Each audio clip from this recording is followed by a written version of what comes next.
Hi, my name is Brast, and today I'd like to invite you to be my guest to this presentation on the Walt Disney Company and more specifically why it is a buy.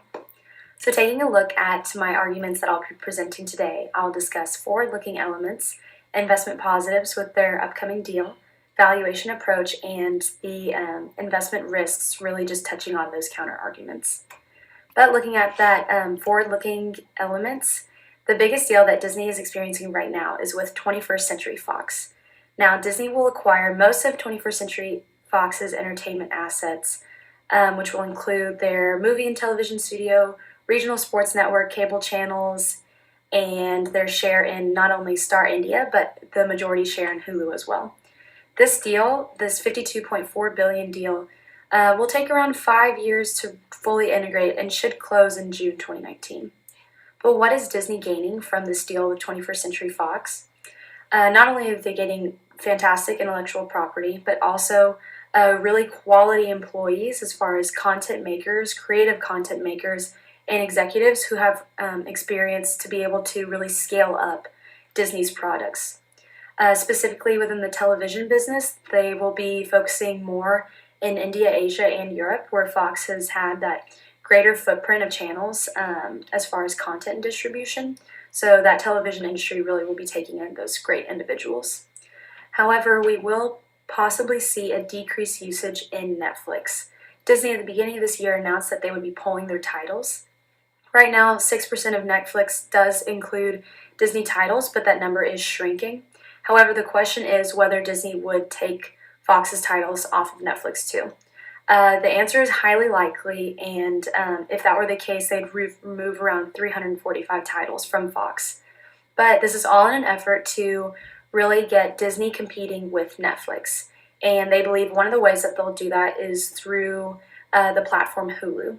So with this acquisition, they will now own 60% of Hulu, along with Comcast and Time Warner Cable also earning minority shares. But what's really interesting about Hulu from not just a content and streaming platform is really the demographics that Disney will be able to reach. So comparing traditional cable channels to Hulu, the demographics on Hulu are much younger. And for some that are the exact same show, whether it be on cable or Hulu, Hulu is showing around 20 years younger of users watching it, really showing how important the online streaming services are to the younger generations. Coupled with cable on a bit of a decline, this would be a very big move for Disney to really diversify their interests and move into a platform that can compete with Netflix to try to take that market share. Additionally, that's going to be a very attractive aspect to advertisers as they can show more targeted ads. Lastly, the new program that Disney is introducing in the spring is called Disney Plus. Now, Disney Plus, again, is another type of direct-to-customer streaming experience, but it will also compete with Netflix. It will encapsulate all of Disney's products from original productions from Disney, Pixar, Star Wars, and Marvel, and will be the exclusive platform for all these new productions from the firm's various studios. This aspect is extremely important given their movie studio growth. In this year alone, they grew to 19% of sales within the full year, when usually they only have around 15% of total sales. Now, this is due to the phenomenal performance of some of the movies that came out this year, from Star Wars to the Avengers movies to Coco. But, while the movie-making industry is super demanding, Disney has a great history of producing high-grossing films, and this should continue with some of the films that they'll be releasing this year, like the new Avengers film, Aladdin, Toy Story, and The Lion King. Lastly, ESPN Plus is a new app that Disney introduced actually this year. So given the introduction in April, ESPN Plus has already grown in 1 million subscribers. The number is smaller compared to ESPN's regular service, as well as comparing it to Netflix, but Given that it's already been a couple of months and it's already grown to 1 million subscribers, this product is pretty promising for Disney. Further, with adding more sports to the portfolio and improving on the live streaming service, ESPN Plus should be a viable product for Disney, especially within a couple of years. So looking kind of and capping at some of those positives, the Disney Fox acquisition really will create a strong enough streaming offering to compete with Netflix, as well as realize some of the cost savings. Additionally, just improving on those premier brands that are increasingly costly to maintain. Disney has done a fantastic job with keeping a hold of some of their more traditional as well as some of their more up-and-coming brand types. Additionally, some of their library of value, again, just having the film and television libraries represent differentiated, globally scalable, long-lived content, just helps Disney stay relevant.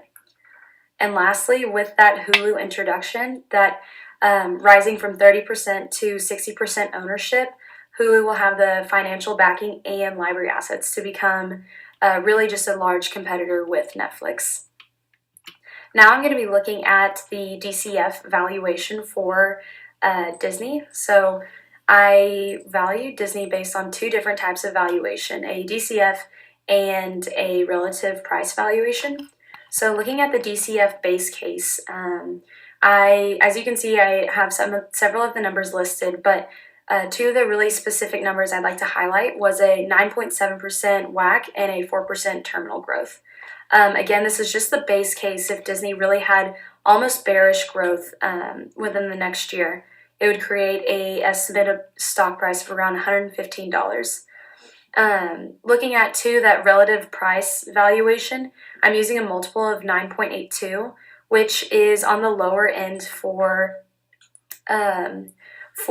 Disney. Disney right now is trading at 10.69 times value to EBITDA, but that 9.82 would just be if I had used a comparable of every single named comp of any type of industry or segment for Disney.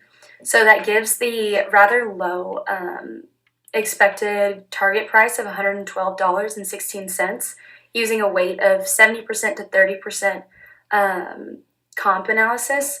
But again, that is really just the bare base case of pretty low growth from Disney revenue and pretty high WACC for such a stable company.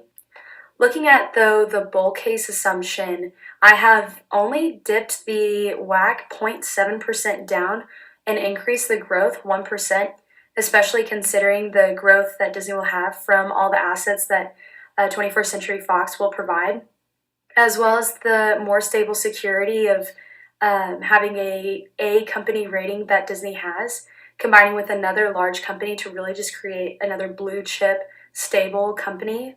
It's not out of the question to use a 9% WACC, and already that estimates a stock price of around $184.